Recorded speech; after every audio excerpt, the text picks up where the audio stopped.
শ্রীকৃষ্ণ চৈতন্য প্রভু দয়া কর মোরে, তোমা বিনে কে দয়ালু জগত মাঝারে।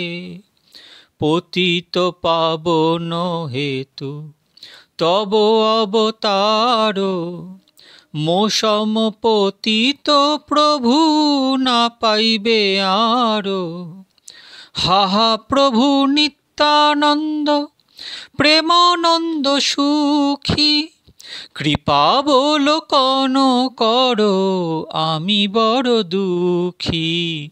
দয়া করো সীতাপতি অদ্বৈত গোসাই, তব কৃপা বলে পাই চৈতন্য নিতাই। হাহা স্বরূপ সনাতনরূপ রঘুনাথ, ভট্টযুগ শ্রীজীব হা প্রভু লোকনাথ। দয়া করো শ্রী আচার্য প্রভু শ্রীনিবাস, রামচন্দ্র সঙ্গ মাগে নরোত্তম দাস। যে আনিল প্রেম ধন করুণা প্রচুর, হেন প্রভু কোথা গেলা আচার্য ঠাকুর। কাহা মোর স্বরূপ রূপ কাহা সনাতন, কাহা দাস রঘুনাথ পতিত পাবন। কাহা মোর ভট্ট যুগ কাহা কবিরাজ, এককালে কোথা গেলা গোরা নটরাজ। পাষাণে কুটিব মাথা অনলে পশিব, গৌরাঙ্গ গুণের নিধি কোথা গেলে পাব। সেসব সঙ্গীর সঙ্গে যে কইল বিলাস, সে সঙ্গ না পাইয়া কান্দে নরোত্তম দাস। ভক্তগণ, আস্বাদন করব আমাদের পরম পূজ্য বড় বাবাজি মহারাজ শ্রী শ্রী 108 রাধারমণ চরণদাস দেব, আমাদের সকলের দাদামশাই, আমাদের সকলের বড়ে বাবার দিব্যাতি দিব্য জীবনী গ্রন্থ চরিত সুধার অন্তর্গত কলিকাতা গমন ও কেদার বাবুর বাগানে অবস্থিতি। এর আগে কিছু খণ্ডে আমি এর আস্বাদন করেছি। আজকে এই কেদারবাবুর বাগানে অবস্থিতির যে লীলা তাকে শান্ত করব। আপনারা খুব সাবধানে মন দিয়ে শ্রবণ করবেন। একদিন বেলা অনুমান 11টার সময় ফরিদপুর নিবাসী বৃন্দাবন দাদা বাবাজি মহাশয়ের সঙ্গে দেখা করতে এসেছেন। বাবাজি মহাশয় তাকে দেখবা মাত্র গদগদ কণ্ঠে বললেন, ভাই এসেছিস, আয়, আমি অনেক দিন পরিতৃপ্তির সঙ্গে খাইনি, আজ তোর হাতে খেয়ে শান্তি লাভ করি। বৃন্দাবন দাদাও আনন্দ উৎফুল্ল হৃদয়ে নিকটে গিয়ে বসলেন। বাবাজি মহাশয়ের তাৎকালিক অবস্থা ঠিক বালকের ন্যায়। হয়তো একজন কাপড় পরিয়ে দিয়ে গেল, ইনি পরমুহূর্তেই তা খুলে তাকে দিয়ে দিলেন। কোনো সময় বললেন, আমি এখনো স্নান করব। আবার পরমুহূর্তেই বললেন, না, আমি আজ আর স্নান করব না। আহারে তো একেবারেই অনিচ্ছা। প্রসাদ পেতে বসলে নানারূপ আবদার, নানারূপ বায়নাক্কা করতে থাকেন। আজও বৃন্দাবন দাদাকে নিকটে পেয়ে বললেন, আমার বড়ই ক্ষুধা পেয়েছে, অতি শীঘ্র মহাপ্রসাদ আন। আদেশ পাওয়া মাত্র সেবকগণ মহাপ্রসাদ এনে দিলেন। বৃন্দাবন দাদা হাতে তুলে তুলে খাওয়াতে লাগলেন। অল্প কিছু সেবা করতেই বালকের ন্যায় অনিচ্ছা প্রকাশ করতে লাগলেন। বৃন্দাবন দাদা নানারূপ প্রবোধ বাক্যকে সেবা করতে লাগলেন। কখনো বা একটু মিষ্টি কথা, আবার কখনো বা বেশ কড়া কথা বলে স্তোত্র বাক্যে ভোজন করে করিয়ে দিতে লাগলেন। বৃন্দাবন দাদা যখন একটু কপট শাসন করেন, তখন ইনি বলেন, আমি কি তোর শিষ্য যে আজ্ঞা পালন করব? বৃন্দাবন দাদা বলতেন, শিষ্য বই কি, গুরুর আজ্ঞা পালন না করলে অপরাধ ঘটবে, অতএব আমি যখন যা বলবো তাই শুনতে হবে। বাবাজি মহাশয় আর কোনো কথা না বলে নীরবে আহার করতে লাগলেন। এই রূপে বৃন্দাবন দাদা যখনই কোনো কথা বলেন, অমনি বাবাজি মহাশয় শশব ব্যস্তে গুরুদেবের আজ্ঞা পালন বলে সেইটি করেন। সেবকগণের মনে বড়ই আনন্দ, কারণ যখন যার কিছু কার্যে অসুবিধা হতো, অমনি বৃন্দাবন দাদাকে দিয়ে সেই সমস্ত কার্য সাধন করিয়ে নিতে থাকতেন। বৃন্দাবন দাদা অতিশয় প্রীতির সহিত ফরিদপুর হতে নানাবিধ দ্রব্য আনিয়ে বাবাজি মহাশয়ের সেবা করতে লাগলেন। বাবাজি মহাশয়ের প্রতি বৃন্দাবন দাদার প্রীতিভক্তি ও বৃন্দাবন দাদার প্রতি বাবাজি মহাশয়ের স্নেহ ভালোবাসা দেখে জনৈক ভক্ত রামদাদাকে জিজ্ঞাসা করলেন, দাদা, এই মহাত্মাটিকে তো আমরা আর কখনো বাবাজি মহাশয়ের সঙ্গে দেখিনি, ইনি কে এবং কতদিন হতে বা এর সহিত বাবাজি মহাশয়ের মিলন হয়েছে, এর কিঞ্চিত বিবরণ শোনবার জন্য আমার বড়ই কৌতূহল জন্মাচ্ছে। রামদাদা বললেন, এর জন্মস্থান ফরিদপুর জেলা, এর পূর্ব নাম শ্রীযুক্ত সুধন্য কুমার মিত্র, ইনি বড়ই সদাশয় ব্যক্তি, একরকম আমার প্রবর্তাবস্থার গুরু। বহুদিন পূর্বে আমরা একসঙ্গে শ্রী জগৎবন্ধু প্রভুর সঙ্গে ছিলাম, কোনো কারণে আমরা উভয়ই সে সঙ্গ ছাড়া হই। ইনি শ্রীধাম বৃন্দাবনে সিদ্ধ মহাত্মা শ্রীযুক্ত প্রেমদাস বাবাজি মহাশয়ের নিকট ভেক গ্রহণ করে খুব কঠোর ভজন করছিলেন। হঠাৎ কি কারণে এর মাথা গরম হয়ে একেবারে পাগলের অবস্থা হয়, এমনকি বৃন্দাবন পরিত্যাগ করে নানা দেশ দেশান্তর ভ্রমণ করতে লাগলেন। সন 1303 সালে যখন বাবাজি মহাশয় পুরী যাবার মানসে সদলে কলকাতায় আসেন, সেই সময় একদিন আমরা কয়েকজন বাবাজি মহাশয়ের সঙ্গে নিমতলা ঘাটে গঙ্গা স্নানে যাচ্ছিলাম। হঠাৎ দেখি একটা রাস্তার উপর ইনি শয়ন করে আছেন। শরীর অত্যন্ত খারাপ, এমনকি চেনা যায় না। আমাকে দেখবা মাত্র বললেন, কিরে রামদাস, কিছু খেতে দিবি? কণ্ঠস্বরে আমার সন্দেহ দূর হলো। আমি বাবাজি মহাশয়ের নিকট সমস্ত বৃত্তান্ত বললে বাবাজি মহাশয় অতি আগ্রহের সঙ্গে তাকে সঙ্গে নিয়ে যেতে বললেন। আমরা নানারূপ কৌশলে তাকে শ্রীযুক্ত মুকুন্দ ঘোষ মহাশয়ের বাড়িতে নিয়ে গিয়ে নানারূপ সেবা শুশ্রূষা করতে লাগলাম। বাবাজি মহাশয় বললেন, ওকে পুরী নিয়ে গিয়ে উড়িয়া মঠের তোরানি, জগন্নাথের চরণামৃত, কুণ্ডের চরণামৃত খাওয়ালে ও নরেন্দ্র সরোবরের পাঁক মাথায় দিতে পারলেই ভালো হয়ে যাবে। কয়েকদিন মাত্র আমরা কলকাতা থেকে সকলে পুরী রওনা হলাম। এর জন্য সমস্ত চঞ্চলতা গিয়ে একেবারে জ্বরের ন্যায় হলো। কারোর সঙ্গে কথাবার্তা নেই, বসে আছেন তো বসেই আছেন, কেউ জোর করে উঠিয়ে দিলে উঠলেন, কেউ খাইয়ে দিলে খেলেন। এইরূপ অবস্থাতে পুরী নিয়ে যাওয়া হলো। বাবাজি মহাশয়ের আদেশে পূর্বোক্ত রূপে শুশ্রূষা চলতে লাগলো। একদিন বাবাজি মহাশয় সংকীর্তন করতে করতে তাকে আলিঙ্গন দানে কৃতার্থ করে বললেন, আর কোনো ভয় নেই, তোমার পাপ তাপ অপরাধ আদি যা কিছু ছিল বা আছে সমস্ত আমি গ্রহণ করলাম। তুমি নির্মলভাবে নিতাই চাঁদের গুণগান করে সাধের মনুষ্য জন্ম সফল করো। প্রাণে প্রাণে শ্রী গুরুদেবের নিকট ক্ষমা প্রার্থনা করো। দাতা শিরোমণি গুরুদেব অভয় দান করবেন। বৃন্দাবন দাদাও ব্যাকুল প্রাণে রোদন করতে করতে বাবাজি মহাশয়ের শ্রীচরণ তলে পতিত হলেন। তখন ইনি তাকে পুনর্বার আলিঙ্গন দানে বললেন, ভয় নাই, যাও নাম কীর্তন করো গিয়ে। বৃন্দাবন দাদা যথাবৎ প্রকৃতিস্থ হলেন। সেই হতে কিছুদিন একসঙ্গে থেকে এর আদেশে ফরিদপুর গিয়ে একটি ডাক্তারখানা করেছিলেন। ডাক্তারখানার উপার্জিত সমস্ত অর্থ পরোপকার এবং সাধু বৈষ্ণব সেবার জন্য ব্যয় করতেন। বৈষ্ণব সেবা বলতে সে কেবল বৈষ্ণবদিগকে মহাপ্রসাদ সেবা করান তা নয়, বৈষ্ণবদিগের ভজনের আনুকূল্য করা, পীড়িতের শুশ্রূষা প্রভৃতিতে বিশেষ উদ্যোগী। সুতরাং এর প্রতি বাবাজি মহাশয়ের বিশেষ শ্রদ্ধা।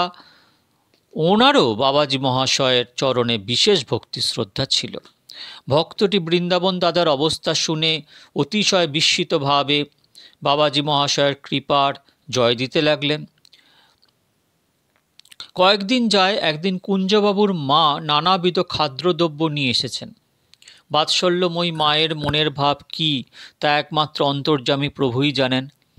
আসবামাত্র বাবাজি মহাশয় ঠিক পঞ্চম বর্ষীয় বালকের ন্যায় লম্ফ দিয়ে তাঁর কোলে উঠলেন।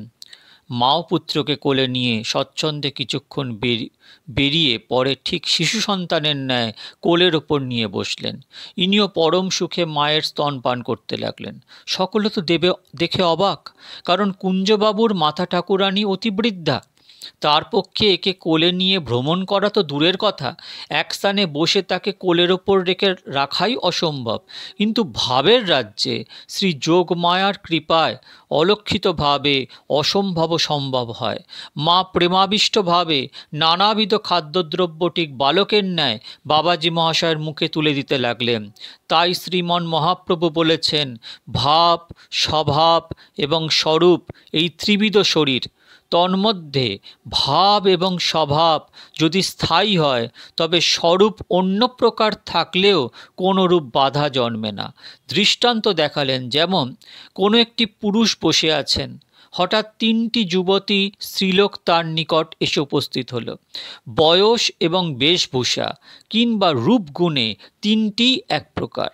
প্রথমটি দ্রুত গতিতে গিয়ে পুরুষটির কোলে বসবামাত্র সে বাৎসল্য রসে ডুবে নানাবিধ কুশল জিজ্ঞাসা করতে লাগলেন। স্ত্রীলোকটি এতই বিহ্বল হয়ে গিয়েছিল যে তার বস্ত্র আদি স্থানচ্যুত হলেও সে নির্বিকারভাবে পিতার কোলে অবস্থান করছে। মেয়েটি উক্ত ব্যক্তির প্রথম পক্ষের কন্যা। মেয়েটি কোল হতে নামতে না নামতেই অপর একটি যুবতী এসে কোলে বসবামাত্র উক্ত ব্যক্তি সক্ষরসে নিমগ্ন হয়ে নানারূপ কুশল প্রশ্ন জিজ্ঞাসা করায় সেও নির্বিকারভাবে নিঃসংকোচে প্রত্যুত্তর দিতে লাগলেন। ইনি পূর্বোক্ত ব্যক্তির কনিষ্ঠা ভগিনী। এই দুটি যুবতী স্পর্শে যে পুরুষের মনে বিকারের গন্ধমাত্র ছিল না, ঠিক সেই সময় অপর যুবতীটির দিকে দৃষ্টি পড়বামাত্র সে বিকারী ও কামে অধীর হয়ে গেল। তবেই বোঝা গেল যে বিকার বা নির্বিকারের সঙ্গে স্বরূপের অতি অল্প সম্বন্ধ, কেবল ভাব নিয়েই যত কিছু ব্যবহার। একদিন ইনি ক্ষৌর করতে বসে পরামানিকের হাত হতে একখানি খুর নিয়ে বাম পায়ের গোছার উপর একটি চিহ্ন ছিল। উক্ত চিহ্নিত স্থান হতে অনুমান অর্ধপোয়া মাংস তুলে নিলেন। মাংস তোলবার সময় দর্শকবৃন্দ অত্যন্ত ব্যাকুল হলেন এবং যার দেহ তিনি নির্বিকার এমনভাবে মাংস তুলছেন যে দেখে মনে হয় যেন কোনো কাষ্ঠ বা মৃত্তিকা নির্মিত মূর্তি হতে কিয়দংশ কেটে বের করে নিচ্ছেন। খুব রক্ত পড়ছিল দেখে কতগুলি রজ তুলে ক্ষতস্থানে দেবামাত্র রক্ত বন্ধ হয়ে গেল। যে কয়দিন ওই ক্ষতস্থান না শোকালো সেই কয়দিন প্রত্যহ মোটা রজ হাতে নিয়ে খুব ঘষে দিতে লাগলো।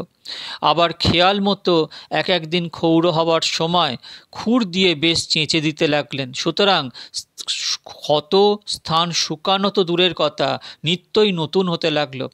সঙ্গীগণ একদিন অপরাহ্ন সময় বসে পরস্পর বলাবলি করতে লাগলেন, কি আশ্চর্য, গতকল্য প্রাতে দেখলাম ঘায়ের এক পাশ হতে মাংস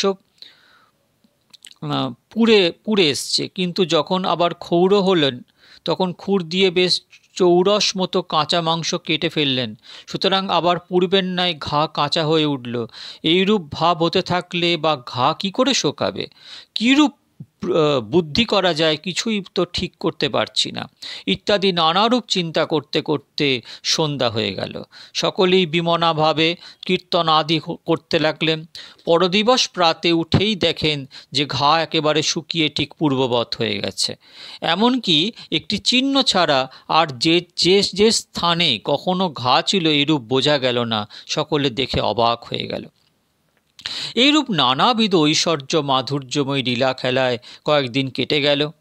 দেখতে দেখতে মহাপ্রভুর জন্মতিথি অর্থাৎ ফাল্গুনী পূর্ণিমা এসে উপস্থিত হল।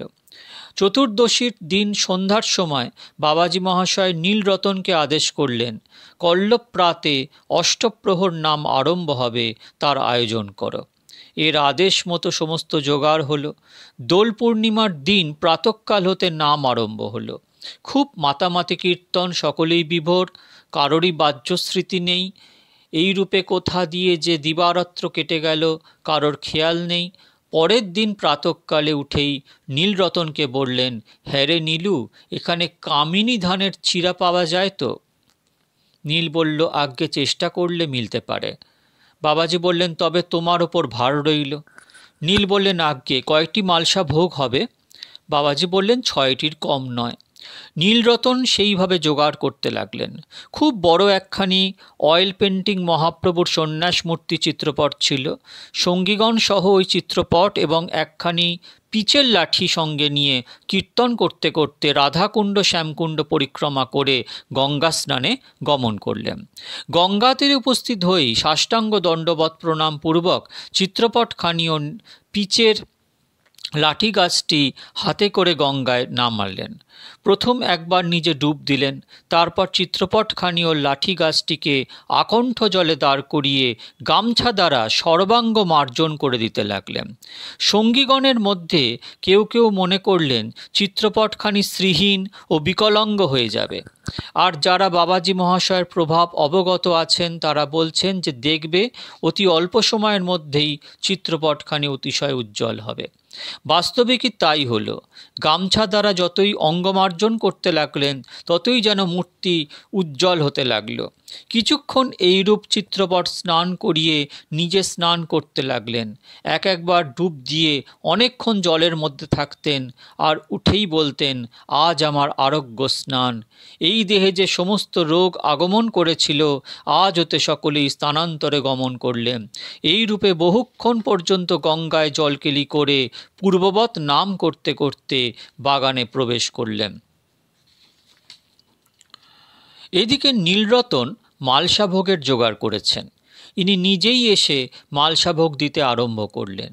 সেদিনকার মালসাভোগের অপূর্ব সুঘ্রাণ বাহির হতে লাগলো। যিনি মালসাভোগের প্রসাদ পেয়েছেন তিনি অনুভব করেছেন বা বলেছেন যে আজ মহাপ্রভু প্রত্যক্ষভাবে এই ভোগ গ্রহণ করেছেন, কারণ মালসাভোগের এইরূপ সুঘ্রাণ আমরা আর কখনো অনুভব করিনি। একদিন বেলা প্রায় 4টের সময় পুলিন দাদাও তার মাতুল শ্রীযুক্ত কানাইলাল মল্লিক বাবাজি মহাশয়ের সঙ্গে দেখা করতে এলেন। কানাইবাবুর শরীর খুবই খারাপ, হাঁপানি কাশির প্রকোপে সুস্থভাবে এক স্থানে বসবার ক্ষমতা নেই। তার কষ্ট দেখে অযাচিত কৃপাকারী প্রভুর হৃদয় দ্রবিল, চোখে জল এলো।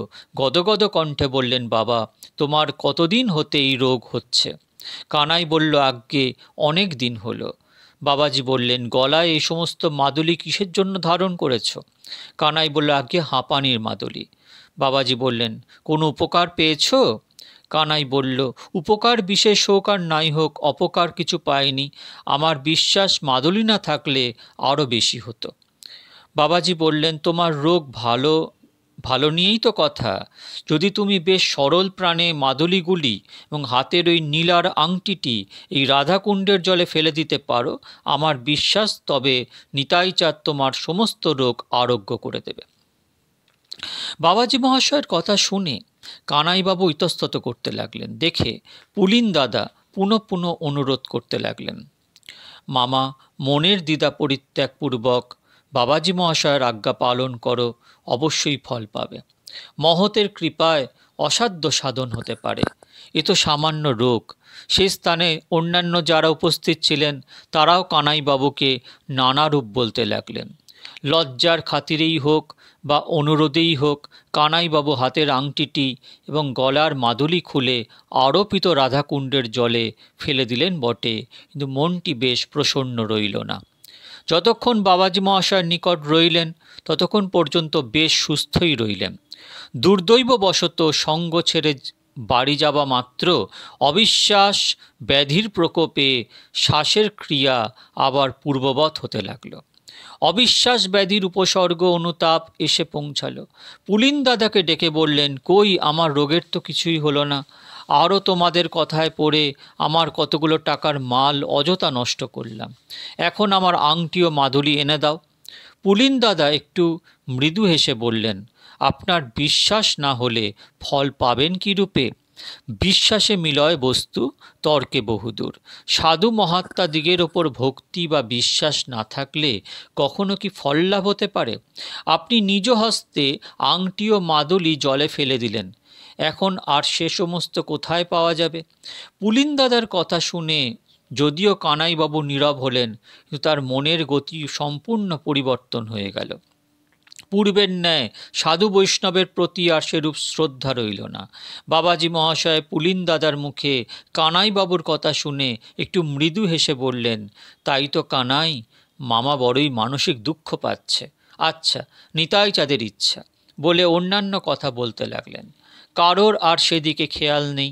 কয়েকদিন পরে ওই স্থান হতে কাশীপুর রসিকবাবুর বাগান, সেই স্থান হতে দর্জিপাড়ার রায় বাহাদুর বাগান, কুঠিঘাটা, কুলিনুগা, শিউরি, কালনা, শান্তিপুর, শ্রীধাম নবদ্বীপ প্রভৃতি স্থান ভ্রমণ করে প্রায় 1.5 মাস পরে যখন শ্রীধাম পুরী গমন করেন, সেই সময় হাওড়া স্টেশনে গাড়িতে উঠবার সময় কয়েকটি মাদুলি ও একটি নীলার আংটি হাতে করে মৃদু হাসতে হাসতে পুলিন দাদাকে বললেন, পুলিন, দেখো তো এই আংটি এবং মাদুলি কানাই মামার কিনা। তার মনে বড়ই দুঃখ হয়েছে, এগুলি তাকে দিয়ে দেবে। পুলিন দাদা আংটি ও মাদুলি দেখে বিস্মিতভাবে বাবাজি মহাশয়ের চরণ ধারণ পূর্বক নানারূপ কাতরোক্তি প্রকাশ করতে লাগলেন। যথাসময় বাবাজি মহাশয় পুরী গমন করলেন। পুলিন দাদা কানাইবাবুর জিনিসগুলি তাকে দেওয়ায় তিনি আশ্চর্যান্বিত হয়ে বললেন, বাস্তবিকই আমি বাবাজি মহাশয়কে চিনতে পারিনি, কারণ আমি নিজ হাতে পুষ্করণীর মধ্যে অগাধ জলে আংটি ও মাদুলি ফেলে দিয়েছিলাম। প্রায় 1.5 মাস পরে কি করে সেই মাদুলি ও আংটি আবার আমাকে ফেরত দিলেন? নিশ্চয়ই ইনি মহাপুরুষ, সন্দেহ নেই। আমি নিজ বুদ্ধিভ্রমে অবিশ্বাসের জন্য প্রাপ্ত রত্ন হারালাম। ধিক আমার জীবনে, আমি যে বাবাজি মহাশয়ের নির্মল ভজনের পথে কতই কলঙ্ক রটালাম। নিতাইয়ের কাছে অপরাধী আমি, তার আর সীমা নেই। ইত্যাদি নানারূপ আত্মগ্লানি সূচক বাক্য দ্বারা কানাইবাবু প্রাণে প্রাণে বাবাজি মহাশয়ের নিকট অপরাধ ক্ষমা প্রার্থনা করতে লাগলেন।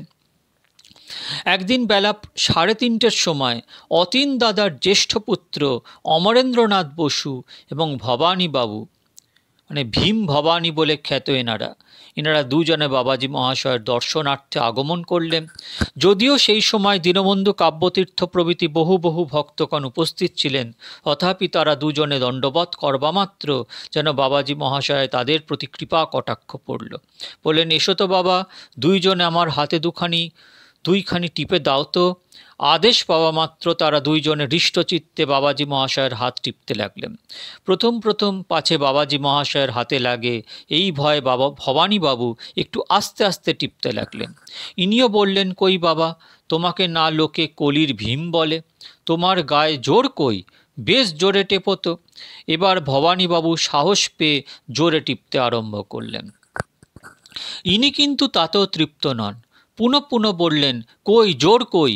প্রায় 1 ঘণ্টা কাল ভবানীবাবু প্রাণপণে জোর দিয়ে টিপছেন, কিন্তু এর সহাস্য বদনে সেই এক বলি, কই জোর কই। অমরবাবু এবং ভবানীবাবু উভয়ই অতি বিস্মিতভাবে একবার এর মুখপানে তাকাচ্ছেন আর মনে ভাবছেন, কি আশ্চর্য, এমন মহাপুরুষ তো আমরা কখনো দেখিনি। 1 ঘণ্টা সময় প্রাণপণে টিপে একখানি হাতের কিছুই করতে পারলাম না। হঠাৎ ভবানীবাবুর মুখখানি একটু মলিন দেখে বাবাজি মহাশয় জিজ্ঞাসা করলেন, কি বাবা, তোমার কষ্ট হয়নি তো? ভবানীবাবু বলেন, আজ্ঞে, অন্য কোনো কষ্ট নয়, আমার পাছার উপর একটা ফোড়া হয়েছে, মাঝে মাঝে তার দরুন একটু যন্ত্রণা হচ্ছে। বাবাজি বললেন, কতদিন হয়েছে? ভবানী বললেন, আজ্ঞে প্রায় 10-12 দিন হলো। বাবাজি বললেন, কই দেখি কোথায় হয়েছে? ভবানীবাবু লজ্জিতভাবে অধোবদনে হাত জোর করে যেন দেখাবার অনিচ্ছা প্রকাশ করলেন। বাবাজি মহাশয়ের কিছু না বলে বললেন, আচ্ছা, ওই রাধাকুণ্ডের জলে বেশ করে ধুয়ে এসো তো। ভবানীবাবু আদেশ অনুরূপ কার্য করে কিঞ্চিত শীতল ভোগের প্রসাদ গ্রহণ করে এর চরণে দণ্ডবৎ প্রণামপূর্বক কলকাতায় রওনা হয়ে গেলেন। বাগানের বাইরে যেতে না যেতেই ফোড়াটি ফেটে বহু পুজ রক্ত নির্গত হয়ে গেল। সঙ্গে সঙ্গে যন্ত্রণার নিবৃত্ত হওয়ায় হৃষ্টচিত্তে ফিরে এসে যেন বাবাজি মহাশয়কে দণ্ডবৎ করা, অমনি ইনি একটু মৃদু হেসে বললেন, কিরে ভবানী, ফোড়াটি ফেটে গেল? যে শান্তিময় প্রভুর কৃপায় অনায়াসে দুঃসহ ভবযন্ত্রণার নিবৃত্তি হয়, তার পক্ষে তো এসব কি কথা। নাম কর, পরম শান্তি লাভ করবে। যাও একখানি ন্যাংরা বেঁধে বাসায় যাও। ভবানীবাবু পুনরায় তার চরণে দণ্ডবৎ প্রণামপূর্বক অমরবাবুকে সঙ্গে নিয়ে গমন করলেন। একদিন বেলা অনুমান 4টের সময় চন্দননগর নিবাসী শ্রীযুক্ত বসন্ত কুমার নিয়োগী বাবাজি মহাশয়ের দর্শনে এসে যেমন দণ্ডবৎ করলেন, অমনি ইনি মৃদু এসে বললেন, কিরে বসন্ত, এসেছিস, আয়, বলে বামপদের বৃদ্ধাঙ্গুলিটির তাঁর মুখে ঢুকিয়ে দিলেন। ইনিও আনন্দে বিভোর হয়ে অঙ্গুলিটি চুষতে লাগলেন। প্রায় 20 মিনিট যায়, হঠাৎ বসন্ত দাদা মাতালের ন্যায় টলতে টলতে উঠে নৃত্য করতে লাগলেন। অশ্রুকম্প, পুলক প্রভৃতি সাত্ত্বিক বিকারগণ সমকালীন তার দেহে প্রকাশ হতে লাগল। উপস্থিত ভক্তগণ দেখে শুনে অবাক। বসন্ত দাদা একেবারে দেহস্মৃতিরহিত মাতালের ন্যায় স্খলিত ভাষায় যে 2-1টি কথা বলছেন, সেও অসম্বন্ধ প্রলাপের ন্যায় দুর্বোধ্য। চক্ষু দুটি রক্তবর্ণ ঢুলুঢুলু। বাবাজি মহাশয় সঙ্গীগণকে নাম করতে বলে বসন্ত দাদাকে আলিঙ্গনদানে কিঞ্চিত প্রকৃতিস্থ করে বললেন, নিতাই চাঁদের কৃপাদত্ত বস্তু স্থিরভাগে ভোগ করো, নিজে কৃতার্থ হবে, অপরকেও কৃতার্থ করবে, বলে তার পিঠের ওপর বাম হাতে একটি চাপড় মেরে বিদায় দিলেন। বসন্ত দাদা বাবাজি মহাশয়ের আদেশক্রমে প্রেমাবিষ্টভাবে চন্দননগর অভিমুখে প্রস্থান করলেন। আশ্চর্যের বিষয় এই যে তৎকালে তাকে যে একবার স্পর্শ করেছিল, সেই প্রেমে বিভোর হলেন। বাবাজি মহাশয় ইউরোপে প্রায় মাস অবধিকাল কেদারবাবুর বাগানে অবস্থানপূর্বক নানাবিধ ঐশ্বর্য মাধুর্য মিশ্রিত লীলা খেলার দ্বারা বহু লোকের হৃদয় সংশোধন এবং আনন্দবর্ধন করলেন। ভক্তগণ, আজ এটুকুই। পরের দিন বড় বাবাজি মহারাজের আরও অনেক দিব্যাতি দিব্য লীলা আস্বাদন করব। আপনারা বারবার শ্রবণ মনন কীর্তন করবেন। ভালো থাকবেন। শ্রী শ্রী নিত্যানন্দ রাম, শ্রী শ্রী গৌরগুণধাম। জয় জয় বড়ে বাবা।